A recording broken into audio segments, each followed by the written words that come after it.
This is Viterbi Voices, your chance to hear stories about research, classes, student life, and more.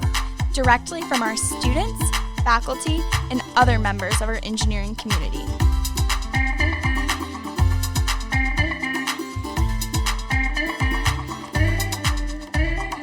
All right here at the USC Viterbi School of Engineering.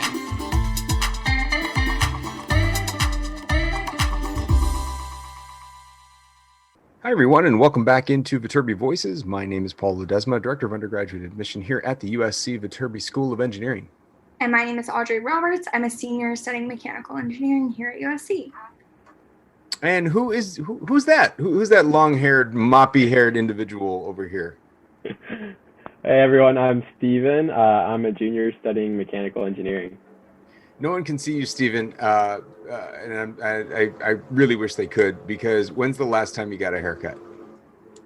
Like February 2020.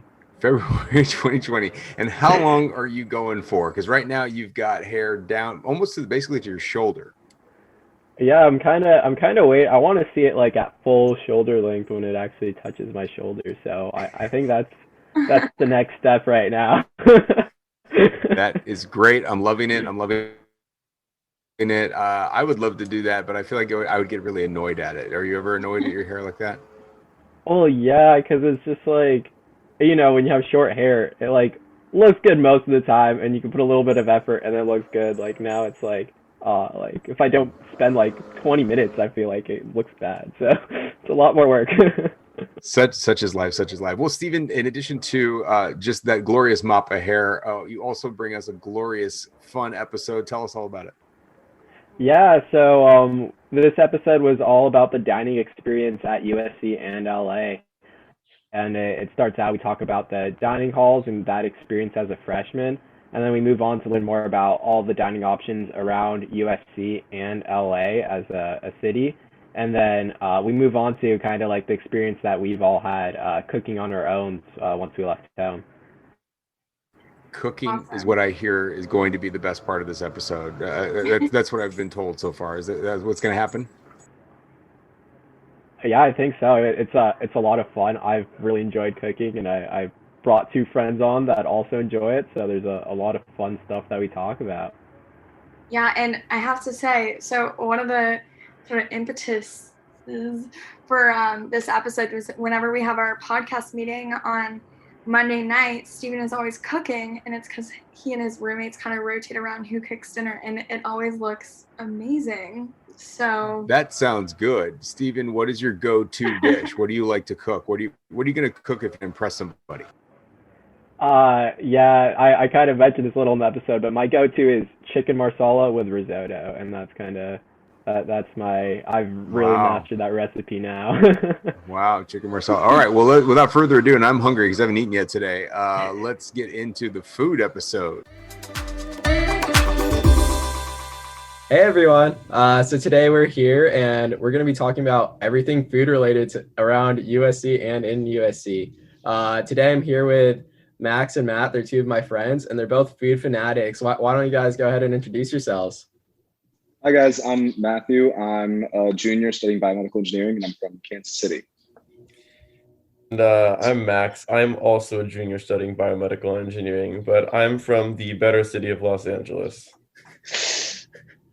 Alrighty, great to have you guys on the podcast. And what I wanted to start out with is just, as an incoming freshman student, what is the dining hall experience like? What are the meal plan like? Are there different options? Just in general? You want to go ahead? Yeah, go for it. Okay, so I think there's three types of meal plans. There's the basic one where you get all of the, like you can just get access to all the dining halls, unlimited swipes with some guest passes, which are always nice to bring your family, friends, people outside of school in. Then there's the middle tier, which gives you some dining dollars. I think it's 500. Yeah, 500 dining dollars, and used at like the campus center for places like CPK, Panda Express. Those are super nice places for like in between classes. I know that in between classes doesn't really exist nowadays, but when you're IRL, you gotta sometimes go from class to class in an hour, 20 minutes, and having that place in the middle of campus can be really nice sometimes. I think the last one is like it converts basically like all of your money, I guess, to dining dollars. So you can like pay for the dining hall and pay for Panda and CPK and stuff like that. I don't really know a lot of people that got that last one. I think it's a little overpriced in my opinion. But I think that middle one definitely has some perks to it if you're going to be buying like restaurant food on campus a lot. I used that one, and definitely the thing I ended up spending the most dining dollars on was, 2 a.m. trips to the 24/7 Starbucks, just when it was absolutely necessary. Those late night sprawls, you can bring a few friends. It's a lot of freedom. It's good. Which one was that? Was that the one next to Bird Grant? Yeah. Mm-hmm. Okay. Wander over there after a late night of studying. Good times. Yeah, I lived in Parkside, so I never did that. It was too far for me, but very understandable. Yeah. Alrighty. So now that we kind of have a basis of what the meal plans are like, are there multiple options of where people can eat, or is it just like you have one dining hall that you go to? What is that thing like? So to start off on that, I think there's 3 dining halls. Max, correct me when I get something wrong. It's going to happen. So there's 3 dining halls. There's one that's in the Village, McCarthy. That's the newest one, to my understanding, or at least I certainly hope so. And then there's EVK. That's the one that's kind of in the middle of campus, probably the most trafficked, but also the smallest at the same time. And then there's the one Parkside, obviously, which you guys would know more about than I do, but definitely the biggest one, probably has the most wide variety of food. But all of them have their own kind of, not themes, but certain recurring dishes that make them stand out from the other ones. I know that McCarthy's always focused on having their flexitarian options, so they definitely always have a lot of those vegetarian but like health food options, along with a crepe stand that was always fun to get, and real ice cream rather than the frozen yogurt machines. I appreciated. EVK has stuff. I didn't get there as often. Hamburger. Oh, the chicken tenders there, those were fire. You can always at EVK. EVK gets a lot of, but I think it's not grand. It's good comfort food. They always have like decent pizza, and if you don't like what they have, you can always order a hamburger on the side, and it's always pretty good. And yeah, like you can also put like some of the sides on the hamburger is what I did. Like they have, it's like sometimes they have like mushrooms, like you can put like the mushrooms on your hamburger that you order, or like they also have like a sandwich station. It's like once you order your burger, you can go to their sandwich station and put all that stuff on it too. So that's always a great option if you don't like what they have, which sometimes definitely happens. But yeah, all the dining halls, I guess, they're spread out like in the concentrated places of where all the freshmen live in the dorms. And eventually, basically, the one that's closest to you is going to become your least favorite over time because you just have it so often. And there will be very heated arguments about which dining hall is the best, which dining hall is the worst, and no one will agree. But they all definitely have best dishes and their worst dishes. And if you really care about like having the best stuff, like you should probably like there's a menu online that's updated daily that you can see what the food is every single day, and you can plan out your meals like that. Yeah, I remember like at the end of like my class that ended around like noon or whatever, I'd always be on my phone like, okay, what has good stuff for lunch today? I always remember I was always excited to go eat with you guys at Parkside because I just never went down there for any other reason, because it's not like I really had classes near there, but it would always just have such an unreasonable amount of options, and French fries. There was always French fries there at that one stand, which isn't at any of the other ones usually. Yeah, also at Parkside, they always they have this Reuben sandwich that's pretty good, but they always skimp on the Thousand Island. So what I did is I always it up, and then I went to the salad bar and drenched it in some more Thousand Island. Oh man, you got to take advantage of the salad bar and those like food places on the side to augment your food in the way that you like. That was my secret. That's true. There is a lot of good stuff on the salad bars, to be honest. Underrated. Yeah, those were pretty good. No, it's also really interesting too how like you kind of mentioned this earlier, but your like home like dining hall. I feel like for us, especially because we're next to Parkside, which I think, in my opinion, is given like best dining hall on campus. It's got the most But options. yeah, like I think that's the main reason why. But I remember like in the beginning, I'm like, this is the best dining hall. And then later on, it's like, all right, I'm gonna skateboard to the village. Like I need something different. 100%. Yes. Happy to make the full like mile jaunt over. Actually, no, it's only like half a mile, isn't it? I feel like it was like 8-minute skateboard ride. So whatever That's that converts to Pretty in quick. actual Yeah. distance. Hmm. Yeah, no, that's cool. And then did you guys have any favorite food night at any of the dining halls? Was there a particular one that stands out that you remember?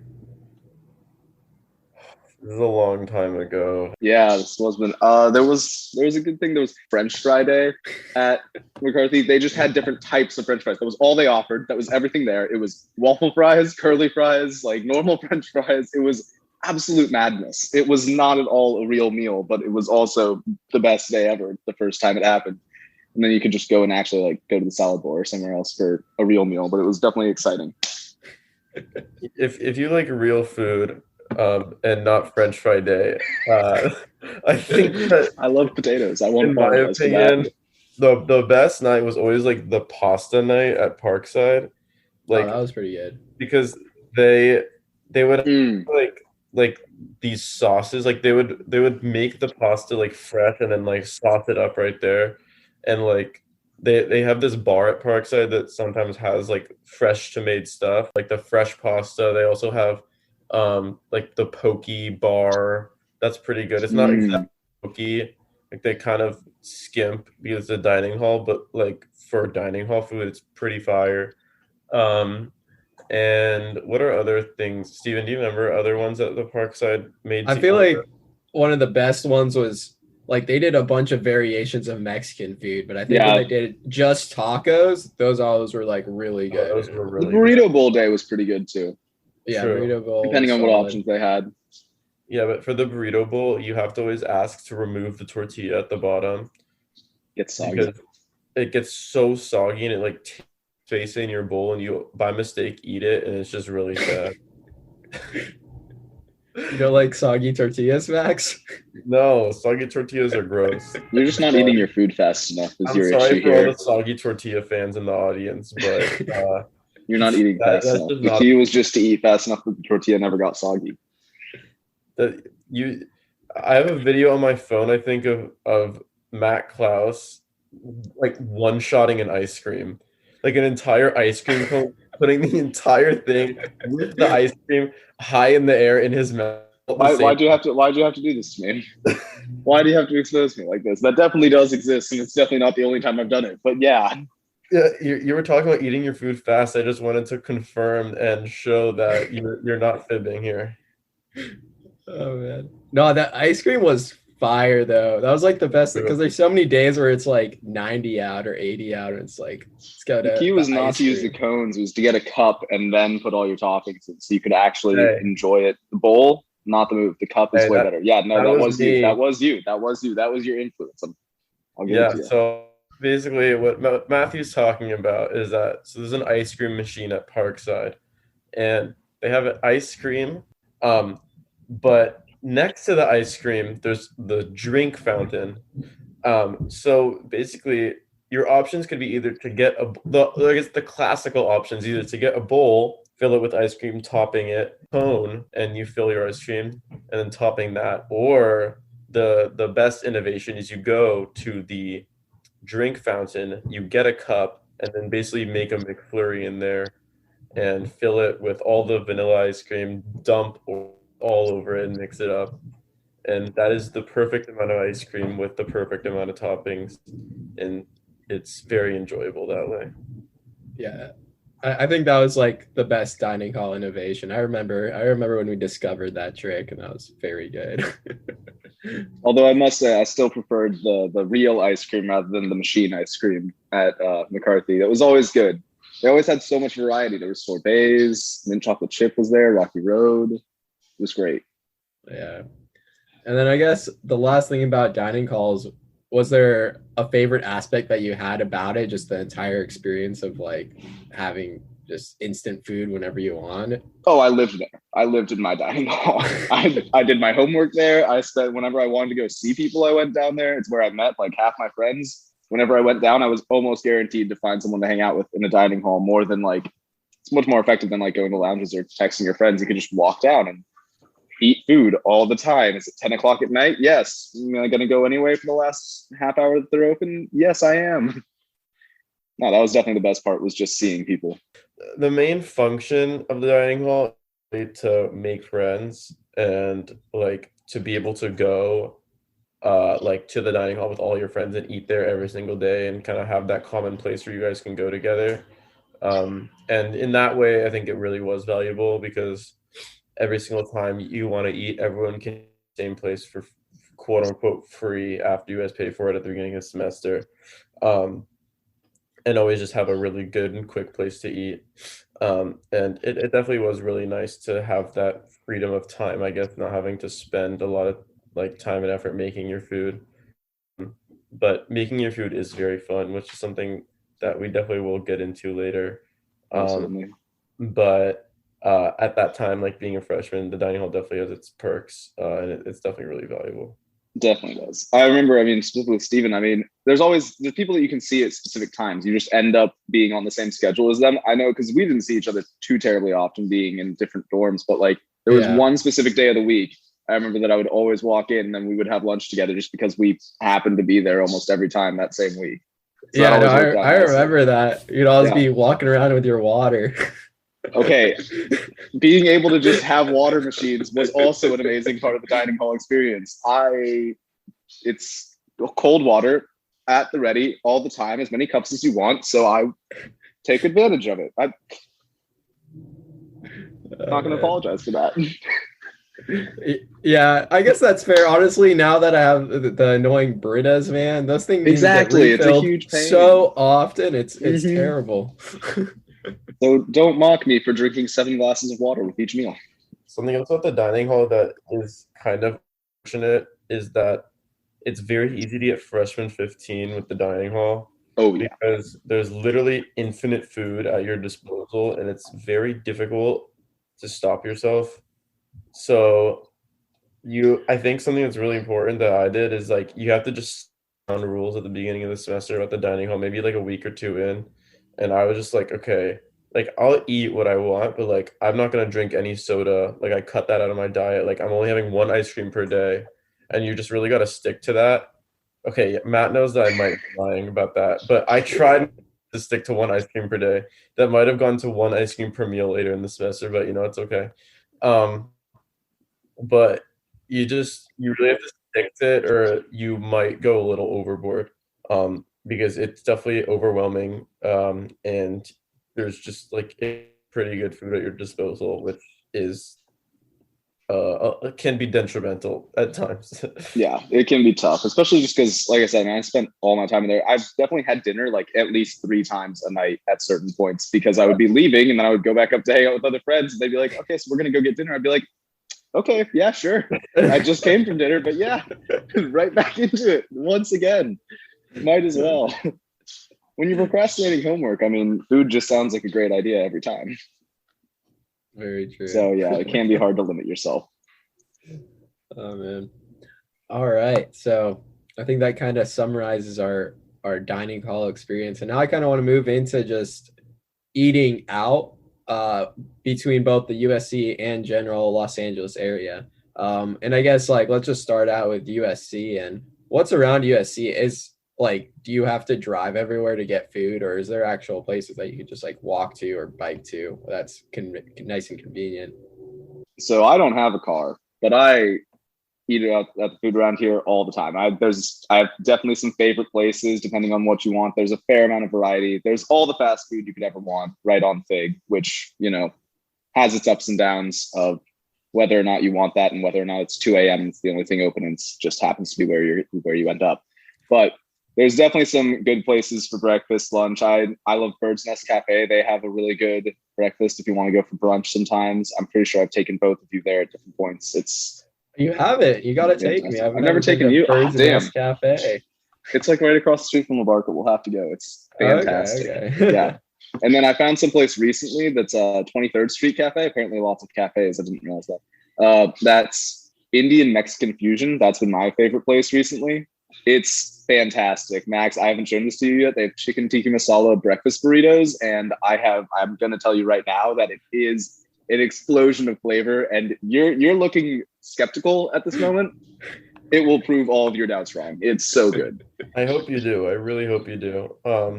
But yeah, I think that the places around USC, like, it's a little tricky because I'm used to, I guess, like West LA, downtown LA, where it would just pop in, like every block is like another banger. But USC, in my opinion, like, besides, like, I think in the Village, you have like Honeybird, which is really good, and Kobunga, which is pretty good, I'd say. Expensive. They're expensive, and it's just it's not ideal. But a short way away, you have a lot of really good places around. Like there's this place called Mercado de las Palomas, and in there they have two really good places that are actually related, owned by the same people, called Holbox and Chichen Itza. Holbox is like it's a Mexican seafood place. It was on like the Jonathan Gold 101 like 3 years in a row. And it was also paired with Chichen Itza, and they've been written up a lot in a lot of different places. And I've been a bunch of times. It's really, really good. And Chichen Itza is more of like the classic Mexican, I guess, plates. They have like rice and beans with like really good sides, or I guess really good mains. And that's a really good option. But like taco places surrounding USC. There's also Taco Zone, which is a known favorite among USC. But other places like taco stands, like taco culture in LA is really cool. And like USC is in a really good position, I guess, like geographically to get a lot of places. So nearby, like a short driving distance, I'd say like 5 or 7 minutes, is Tire Shop Taco, which is a really well-known place. It's like a stand, probably like 7 minutes south. If you want to go a little further, like 12 minutes south, there's Teddy's Red Tacos. So good. One of the best taco places in LA, in my opinion. You know they have one in Venice too? Yeah, they have one in Got Venice. it. They also have Echo Park, and they have like Highland Park. It's kind of wild. They've expanded so fast. Yeah, because it started with the food truck, right? And then Yeah, they started with the one that we went to in South LA. And that place is just unreal.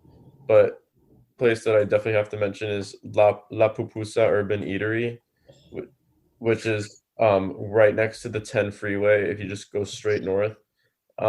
It's like almost in Thrift range, not quite, but it's probably like 5 minute drive. And they have really good pupusas. This like takeout deal. I don't know if they have it anymore with COVID, but you used to be able to get, I think it was 10 pupusas for $22, and they're massive. It's like 2 pupusas is definitely a meal for someone. So like you could split that among everyone, and like that'd be a $4 per person, unbelievably good meal. Because that place is so good. But yeah, there's definitely a good amount of options, but like unfortunately a lot of like the really good ones are just a little bit out of range. So if like you're willing to do a short Uber or Lyft, definitely go to a lot of really good places. There's some gems you can find in walking distance too. Yeah, Certainly like happy with it. Thai by Trio's really solid. I go there all the time. What's the Chinese one? Northern. Northern. Yeah, Northern Yeah, Cafe. that one's really good. Yeah, Northern is That was fire. pretty solid. Yeah. Mm-hmm. Their beef rolls are just fantastic. Juicy pork buns, so good. Yeah. Love And that. then I think the other cool thing too is we're like really conveniently located next to the metro. I don't remember what line it's called, but it just runs from Santa Monica to Blue downtown. line? The Expo line. Expo line, you're right. yeah. We are on the blue line too, though, right? That's the one that goes No. downtown. That's the We're Expo not? line. The blue line is a different line. It's super confusing. The Expo line is light blue. Oh, that's my issue here. The blue line is dark blue, and that line goes to Long Beach. Oh, So interesting. if you ask someone where the blue line is, you might get the wrong direction.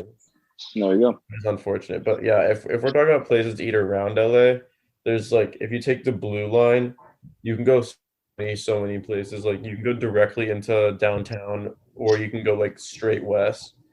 And there's so many places in Santa Monica, and there's also this place called Sawtell, where like a lot of people at USC talk about Little Tokyo, and they're like, oh, Little Tokyo this, Little Tokyo that, but in my opinion, like Sawtell is the real Little Tokyo of LA. That's where actually like all the authentic Japanese places are, and where a lot of the Japanese people live in LA. And take the metro like 15 minutes west. There's a stop that's like a 5 minute walk to Sawtell. It's like a strip of restaurants, like 2 blocks long, where probably like 10 of my favorite restaurants in the entire city are like literally in that 2 blocks. And it's unbelievably good. Yeah, no, that was so sweet. That was actually like pretty much my first exposure to like ramen when we went like freshman year, and it was like so good. Yeah, no, that place is unreal. But yeah, if you go the other way east too, like you can go downtown. There's a lot of good taco places, Italian places. I mean, downtown you can get just about everything. Yeah, Grand Central Market, all that.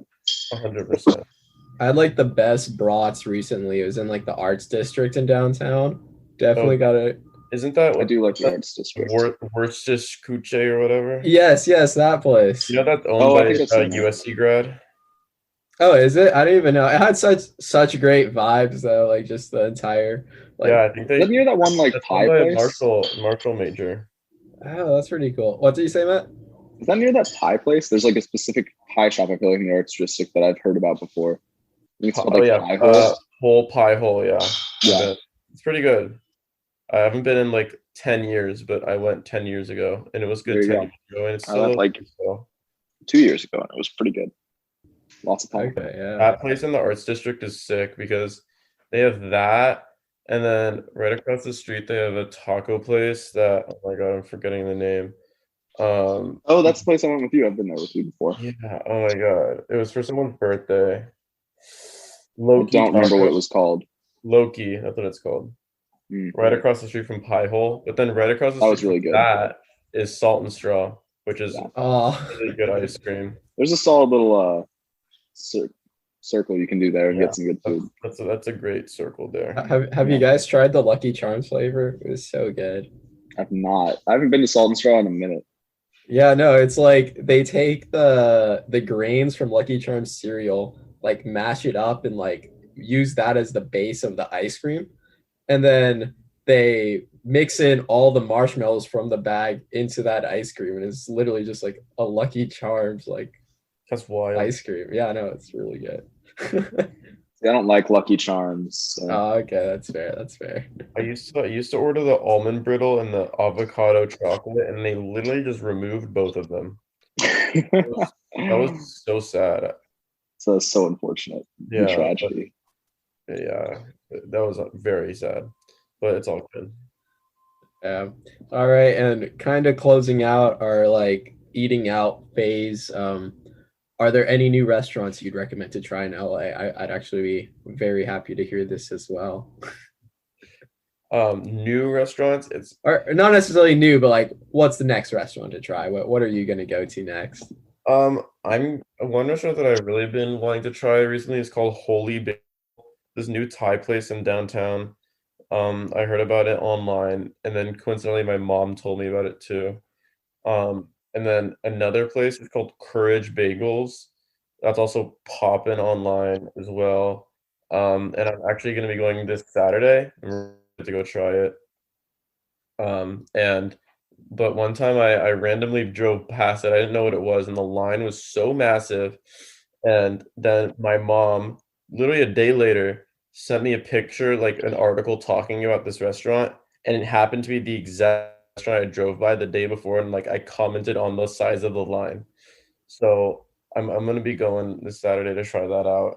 But there's always just like an unbelievable amount of new places you can try in LA, which is something that's super nice. Like you will never run out of options, even if you try, which I do. But it's really good. Yeah, no, I think my favorite part, because like I come from Orange County, and it's like Orange County, we just have like a ton of chains and chain restaurants. It's like LA, I have not eaten at a chain restaurant like my entire time here. They're all like one-off, really cool individual restaurants. I think Max has got me fully covered on this one. I don't have my finger on the pulse as well as he does. I mean, yeah, I guess something else that I wanted to try recently was like Saikai ramen. I think I'll be going there soon. That's in town. But like I keep track of like a lot of the places I like. I have a huge list. Um, and it's like separated by like area, and also like when I see a new place that I want to try, put it on just so I don't forget. And so I try to like keep up with the places like that. But there's like I think that one of the coolest parts of LA is like going to the like last night I went to this place called La Civiteria, which is just a seafood restaurant on Pico Boulevard in the middle of like K-Town.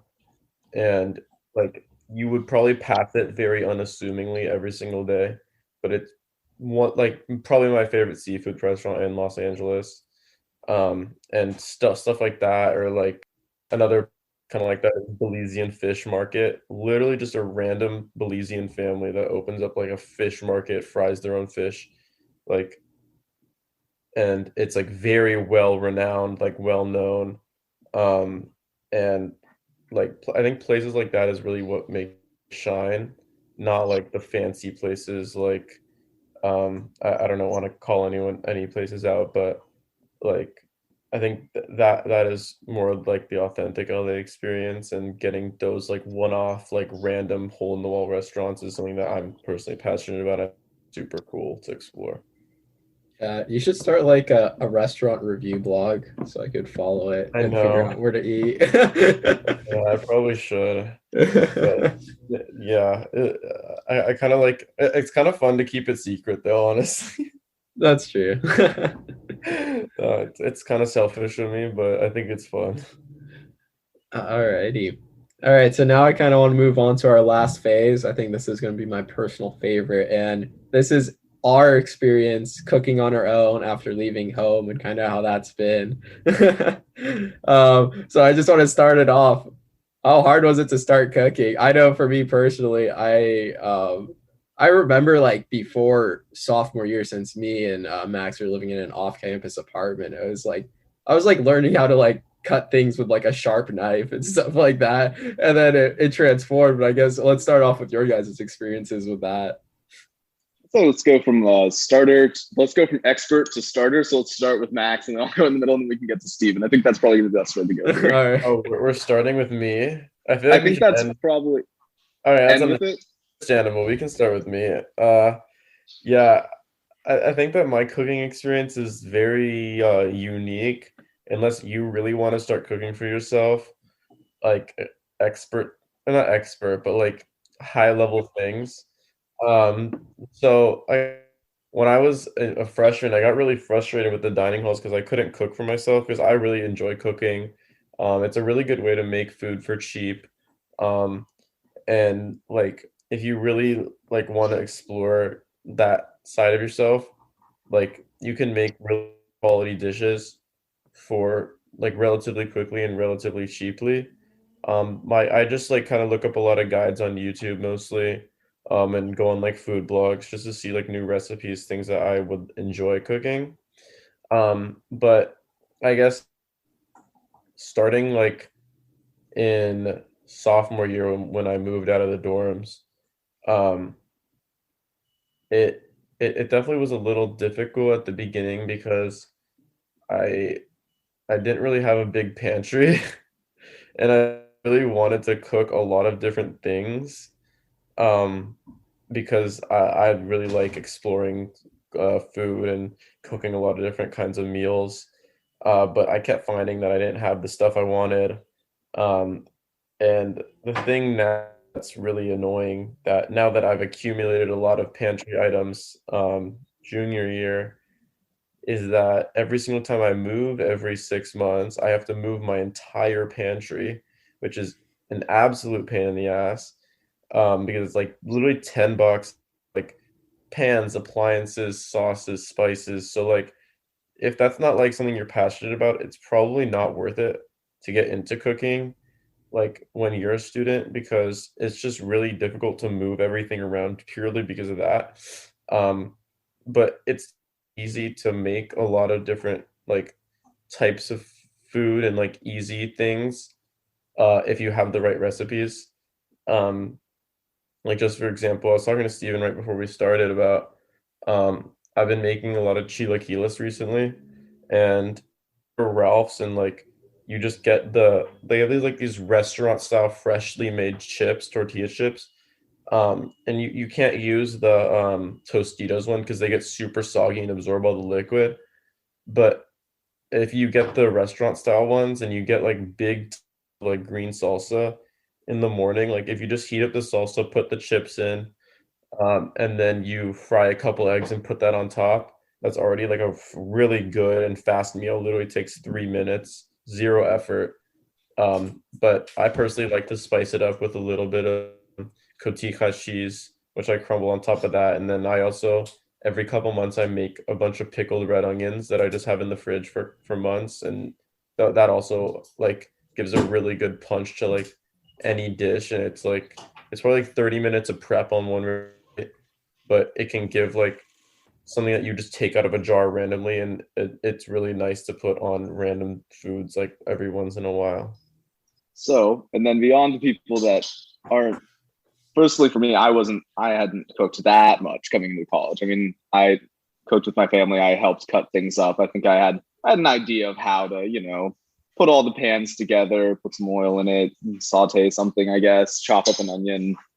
But that's about where I was at coming into it. Certainly not ready to be making full dishes, but it's definitely been a lot of fun, in my opinion, getting to learn how to cook. There's a bunch of simple things that I make for myself. It's easy to make some type of pasta sauce dish with a meat sauce. Just kind of throw it all together in a pan, boil some pasta, and it's gonna taste good one way or the other. As long as you just do something very basic. You can bake chicken. There's a lot of very easy ways to get by for very cheap that definitely don't take not a lot of barrier to entry on those meals. But also one of my favorite things has been cooking with friends here. Like I know sophomore year, every Sunday I had a friend that there would be about 3 or 4 of us that would go over, and me and him, we would just try and find a recipe each week. And neither of us knew really how to cook. We had no idea what we were doing for the most part, but we'd find a recipe. We didn't have most of the pans that we needed to make it happen. We usually had to sub in a few ingredients depending on what was available in the store. But hey, it was definitely a very good time, and it usually came out pretty well. So as long as you just have like a group of people that are willing to eat, some people that are willing to fail a few times, and a good attitude about it, you can definitely make just about anything that you want. It's also a lot of fun. One of my favorite things we did was we tried to copy the law school salmon bowls. That was a lot of fun. Just trying to figure out exactly what they used. We did a few iterations of that, trying to go to different stores and figure out what certain ingredients they had used for it. A few other things. It can definitely be a lot of fun, and it's definitely a good way to make friends and talk to people. Yeah, I agree. Like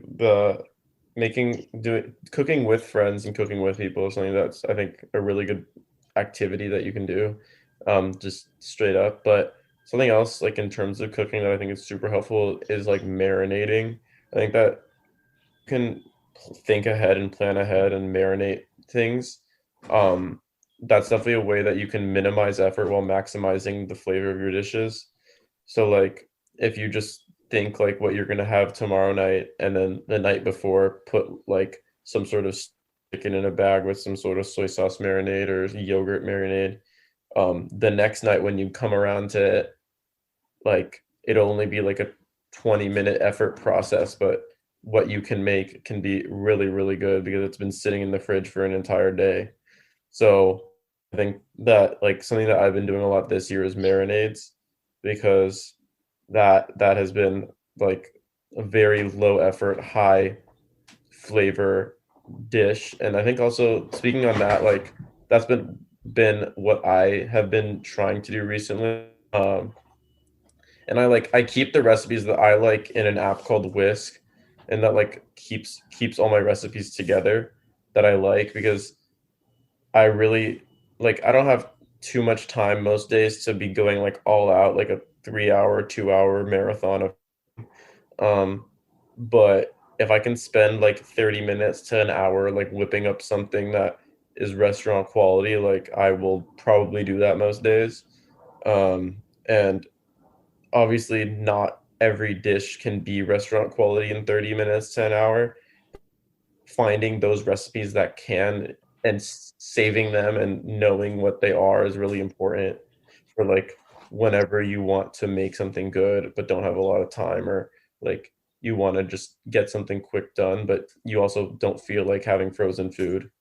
um, so I guess keeping track of your recipes like that, I think, has been really important for me too. Yeah, no, I actually like bought a recipe book to store all my favorite recipes in.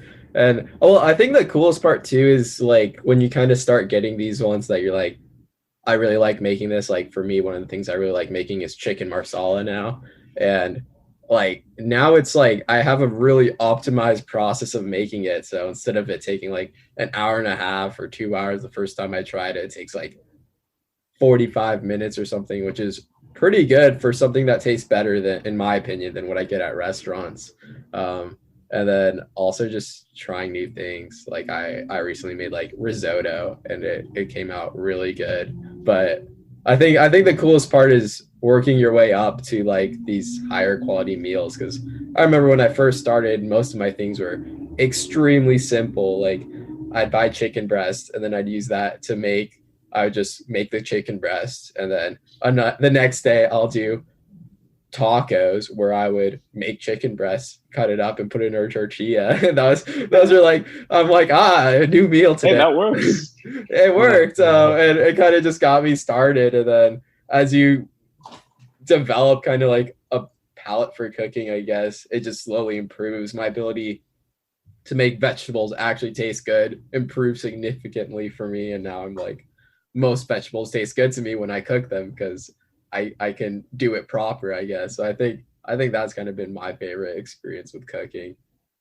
Yeah, like speaking of something that Steven just said, like becoming a grandma who can just look at what you're putting in the pot and not measure it is actually easier than you think. Like once you make a dish like 5 times, like most of the time you should be able to kind of just estimate things and it'll come out either pretty close or exactly like it tasted before. And not measuring things actually saves so much time. Like when I'm making mac and cheese, like I love making this one mac and cheese recipe with like cheddar, Gruyere, and like a bunch of different spices. But like now that I've made it a bunch of times, I know like the amounts that should to it, and you can kind of just estimate, taste it, try again. Like once you know what it tastes like, you can taste your food and then like augment it based on what you know it should be like. And it saves so much time, like not measuring like that cup of cream, that cup, like how much cheese should I be putting in versus pasta. Like you can just see that after you've made a certain recipe a bunch of times, and it saves so much time, like probably double the speed. And so used to that, like it becomes a lot easier over time for sure. Yeah. And I think too, another good thing is like when you find recipes online, like you will have to measure it the first time around or first couple times. But if you like really just follow it to a T, it always tastes good. Like I'll try a new recipe and like there will be a time where I'll like under portion something and then it comes messed up. But if as long as you get your portions right, I feel like it'll always come out pretty good if you just find something online that you're like, this sounds like a good idea. Like I was like, I want to make chicken gyros. Found a recipe and like made it and it tasted really good. Yeah. So I think that's like a cool thing about kind of wanting to experiment more with what you're making. Yeah. No, yeah. I think a lot of people like don't follow the recipe or like substitute a bunch of things and say like that they didn't like the recipe after. But most of the time, like if you really try to strictly follow the recipe, like, and I guess get up your cooking knowledge as well, it'll come out pretty good. But a lot of the times, like what's difficult is the timing. Like if a recipe says like, oh, brown your onions or like make them translucent, that'll take about 4 minutes. Like when I was a freshman, I'd be like, okay, set the timer for 4 minutes and then the onions will be done. But like in reality, now that I've had that experience, like I know that it's not 4 minutes because everyone's stovetop is different, right? So it's more like you really got to get that feel of like knowing, like, okay, this is when the onions are translucent. This is when I should be progressing. And it might be minutes, it might be 6 minutes, it might be 7 minutes, but that at that level, like, is when we should transfer, and that just takes experience. So if it gets a little weird at the beginning, it's not really a big deal, but with experience cooking, your recipes will get better regardless of what it is you're cooking because all the cooking is kind of related in the end. And just having that experience definitely helps all your recipes every single time. Yeah, it's kind of funny how you mentioned that because I'm just thinking like when I cook at my apartment, which is where I cook the most, versus like even when I cook at home, I like know my apartment. I know like if I use this burner and this pan, it'll take about this long to heat up to the temperature I want, and then I can put whatever I'm cooking in and then start cooking it. And I'll just feel it out, but I know around like how long it'll take. And then when I go back home and I use like different equipment, it's like, man, this is taking forever. It's like this is way too fast. It's kind of interesting how much your like equipment like affects your cooking time and the way it cooks. And I guess kind of the last note that I think would be cool is there anything up next that you're gonna be cooking? Is there something you're cooking tonight and the next couple nights that you're looking forward to? I don't have a plan for tonight per se, but I've been getting into Indian food recently. I bought myself a molcajete. I know it's not Indian, it's Mexican, but I can grind all my spices in there. And I went to like an Indian market, and I bought like all the whole spices that are necessary to make all those meals. And I kind of just bit the bullet and just went for it. Um, and it's been really fun to be able to like make basically chicken tikka masala close to restaurant quality korma, chicken tikka, and things like that. And it's been really fun to get into that kind of stuff. But also, I've been doing stuff like pot roast. Really easy to just kind of get that on the burner, get it in, leave it for 4 hours, and you're by the time for dinner, it's done. Um, but I'm always looking for new recipes. And I've been doing a lot of Indian cooking recently, which has been really good. Definitely different than what I'm used to. But it's been nice to explore that side of cooking that I've really never experienced. Yeah, for me, I think I'm going to be cooking pretty soon. I've been trying to. I'm going to get a Dutch oven for the first time, so I'll actually buy a cooking implement for the first time at college. Something that I might actually have to invest in a bit. But I want to make a nice pozole, get some chicken neck bones, properly actually put in the stew, let them cook for a long time, get all the hominy and beans together, top of cilantro. I'm excited to try it. My grandmother used to make it all the time, but hopefully I can see if I can get it anywhere near as good as that.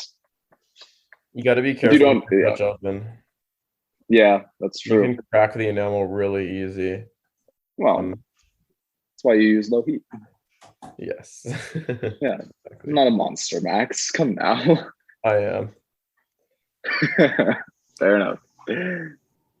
Alrighty. Well, it was great talking to you guys and learning more about everything food around USC, whether it's at the dining halls around LA or cooking at home.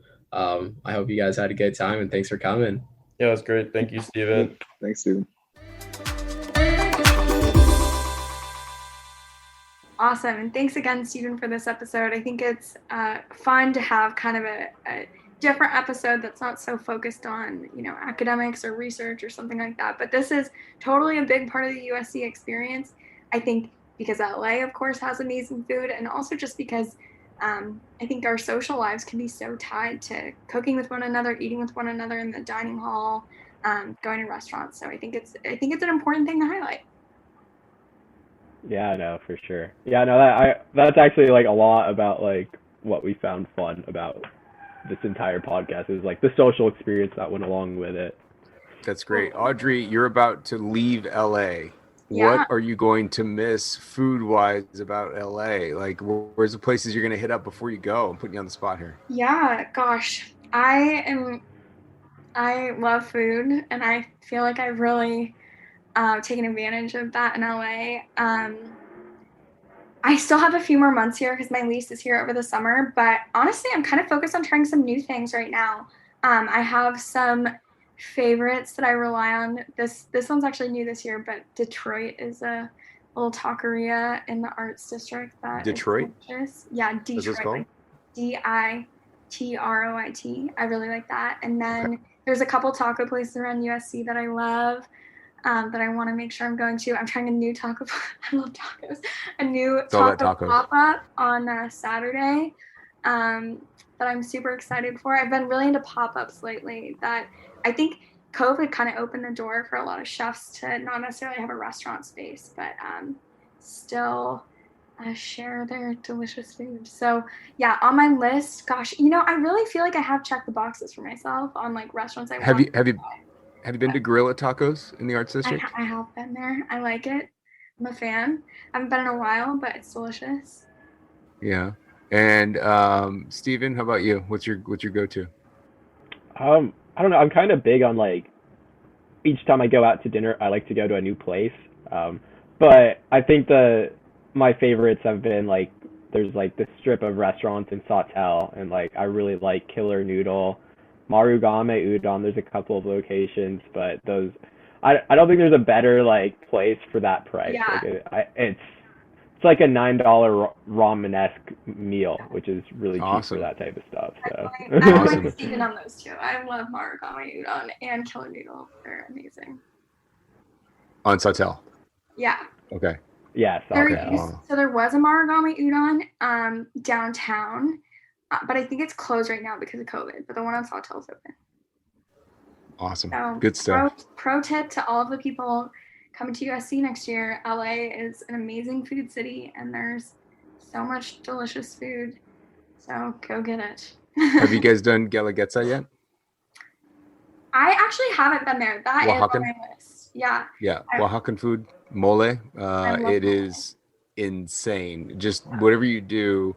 Which I think is a good sign of a food restaurant. Don't prepare not to do anything in those clothes afterward, right? Because you're gonna smell of everything that you just ate. It is an aroma that you carry with you, but it is so good. What place is this?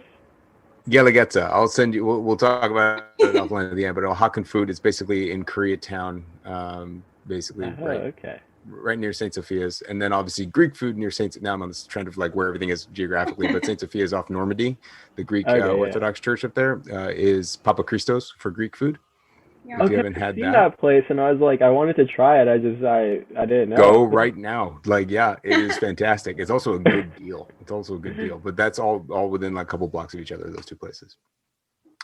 All right. Well, we could talk about this all day, but let's get out of the way because we've been going the whole time. Thanks so much, Steven. Great job. And for all of you out there, we'll see you next time.